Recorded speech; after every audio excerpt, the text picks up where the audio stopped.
इतना आसान नहीं होता है। इसलिए गुरु महाराज ने कहा कि अगर आप अपनी चर्म आंखों से गुरु को देखते रहोगे तो चाहे एक नहीं 10 जन्म ले लो तब भी आप गुरु को पहचान नहीं पाओगे, क्योंकि इन चर्म आंखों से आज तक इंसान की परख नहीं हुई तो गुरु को क्या होगा, गुरु की परख कहां से होगी। इसीलिए एक छोटा सा प्रमाण मैं आपको देना चाहती हूँ कि गुरु की भक्ति करने के लिए हमारे अंदर वो भक्ति का एक रस होना चाहिए, भक्ति की वो मस्ती होनी चाहिए जिसके लिए हमें गुरु का शिष्य बनना लायक समझा जा सकता है। आप कहोगे कौन सी? एक छोटा सा प्रमाण है गुरु नानक देव जी के साहब का कि एक बार नानक देव जी ने अपने शिष्यों की परीक्षा लेने के लिए एक छोटा सा एक खेल खेला। उन्होंने एक रंगी बिरंगे कपड़े पहन ले, हाथ में चिमटा लिया और भस्म लगाए गली से जा रहे हैं। उनके पीछे उनके शिष्य लोग दौड़ रहे कि अरे ये गुरुदेव को क्या हो गया, आज इन्होंने ऐसा अलबेला रूप क्यों लिया। और एक झोली, एक कंधे पे झोली, एक हाथ में चिमटा लिए दौड़े जा रहे हैं, रास्ते में चले जा रहे हैं। सारे भक्त उनके पीछे दौड़े जा रहे हैं और उन्होंने थोड़ी दूर जाकर देखा कि बहुत भीड़ उनके पीछे है, तो उन्होंने अपना खेल, अपनी लीला को खेलना शुरू किया। उन्होंने जैसे ही अपने झोले में हाथ डाला और कुछ पैसे जब उन पीछे आने वाली प्रजा के बीच में फेंका तो पैसों की चमक से लोग उन पैसों को चुनने के लिए भागदौड़ करने लगे, भागम भाग करने लगे। वो चलते रहे, कुछ लोग पैसों में जुट गए उठाने में, कुछ फिर उनके पीछे चलते रहे।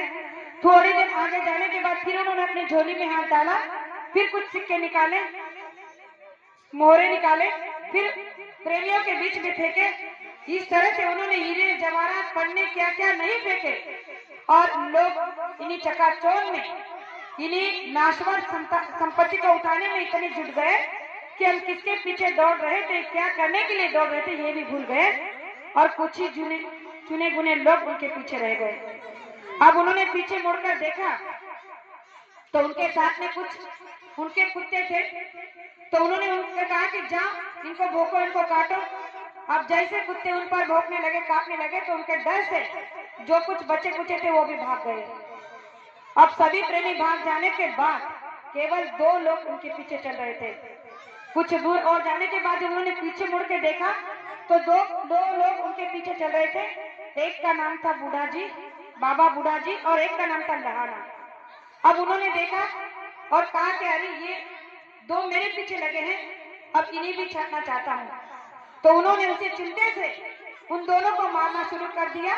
दोनों चुपचाप मार खाते रहे, दोनों ने अपने मुंह से कुछ नहीं कहा। फिर भी जब उन्होंने अपना चिमटे से मारना बंद किया, चलने लगे, तो फिर वो दोनों चलने लगे। तो उन्होंने बाबा बूढ़ा जी को इशारा किया कि तुम यही रुक जाओ, इसी जगह से हिलना नहीं। और उन्होंने गुरु आदेश मानकर उसी जगह पर रुक गए, वहां से आगे नहीं चले।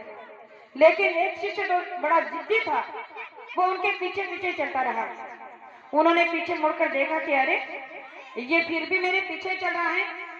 तो उन्होंने कहा कि आगे चलकर जाकर जब रुके और उससे कहा कि देखो सब मेरे साथ जितने भी चल रहे थे सब रुक गए, सब चले गए, तुम क्यों नहीं रुके, तुम क्यों नहीं चले गए। तो उसने बड़ा सुंदर जवाब दिया। तो उसे कहा जिसको संतान की जरूरत थी वो तेरी दया दुआ लेकर चले गए, जिसको धन की जरूरत थी वो धन लेकर चला गया, जिसको तेरी इशारे की जरूरत थी वो तेरा इशारा लेकर वहां रुक गया। लेकिन मुझे इसमें से कुछ नहीं चाहिए, तो मैं किस चीज के लिए रुकूं। मेरा तो तन भी तू, मन भी तू, कुटुंब भी तू, मेरा तो सब कुछ तू है, तो फिर मैं किसके लिए रुकूं। जब उसकी इस बातों को उन्होंने सुना तो सोचने लगा कि अच्छा तूने क्या कहा कि तेरा तन भी मैं, तेरा मन भी मैं, तेरा कुटुंब भी मैं, तेरा सब कुछ मैं, तो चल अब मैं तुझे बताता हूँ कि मैं तेरा क्या हूँ। और जब आगे चलकर एक झोपड़ी के पास गए तो जाकर कहा कि जाओ अंदर एक मुर्दा ढका हुआ है, जाकर उसे खा लो, ये मेरा आदेश है। अगर तू मेरे आदेश में रहना चाहता है, मैं अगर तेरा सब कुछ हूँ, तो जाकर उस झोपड़ी के अंदर में जो मुर्दा ढका है उसे खाकर आजा भाग। उसने कहा कि जय जी हुजूर। जैसे अंदर गया, जाकर मुर्दे के पास बैठ गया। इन्होंने कहा कि अरे मैंने कहा सुना नहीं, तुम उस मुर्दे के पास जाकर बैठ गए, मैंने तुम्हें खाने के लिए कहा है। उसने कहा कि जी हुजूर, लेकिन मैं आज्ञा लेकर इस कार्य को करना चाहता हूँ, क्योंकि आज तक मैंने जो भी काम किया है बिना आपके आदेश से नहीं किया है। तो इस कार्य को करने के लिए भी मुझे आपके आदेश की जरूरत है। तो मैं आपसे पूछना चाहता हूँ कि शुरुआत कहाँ से करूँ, पैरों की तरफ से खाऊं या सर की तरफ से? तो उन्होंने कहा कि सर की तरफ से खाओ। जैसे उसने सर की तरफ से खाने के लिए उस मुर्दे पे ढके हुए कपड़े को हटाया, उस कफन को हटाया, तो क्या देखा कि वहां ना तो कोई मुर्दा है और ना ही कोई रखा है। वहां पर तो केवल फल फ्रूट, बड़े बड़े अच्छे अच्छे मिष्ठान मेवा रखे हैं। तो इस परीक्षा में जब भक्त लहाना पास हो गए तो वो आंसू से उन्होंने गुरु चरण को धो डाले। कहने लगे कि आप कितने बड़े जादूगर हैं, आप कितने बड़े दयागा हैं, आपकी दया को, आपके जादू को कोई नहीं समझ पाता, कोई नहीं समझ सकता इस लीला को। और आपने मेरी परीक्षा ली, मैं धन्य हो गया कि मैं आपकी परीक्षा में पास हुआ नहीं, लेकिन मुझे तो पता है कि मैं आपके चरणों की धूल तो बन गया। और उसकी इन बातों को सुनकर गुरु नानक देव जी दौड़ते हुए आए और उसे सीने से लगाया, गले से लगा लिया और दोनों में बड़ा प्रेम भरत मिलाप हुआ। और उस दिन गुरु नानक देव जी ने उसे एक आशीर्वाद दिया। जो भक्त लहाना था उसे एक आशीर्वाद दिया कि तूने आज सच में भक्ति की मिसाल को कायम किया। आज तूने संसार में इस बात को साबित कर दिया कि गुरु को अगर आप सब कुछ समझते हो, अगर गुरु के लिए आप सब कुछ हो या गुरु आपके लिए सब कुछ है, तो आप गुरु के लिए कुछ भी कर सकते हो। इसके लिए आपके मन में किंतु परंतु जरा भी नहीं हो सकता।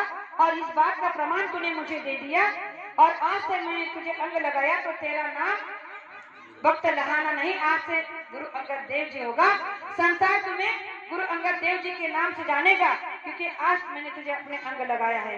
प्रेमियों, एक छोटा सा सेवक अगर अपनी भक्ति से इतनी बड़ी पद को प्राप्त कर सकता है, तो ये हमारे आपके अंदर भी है।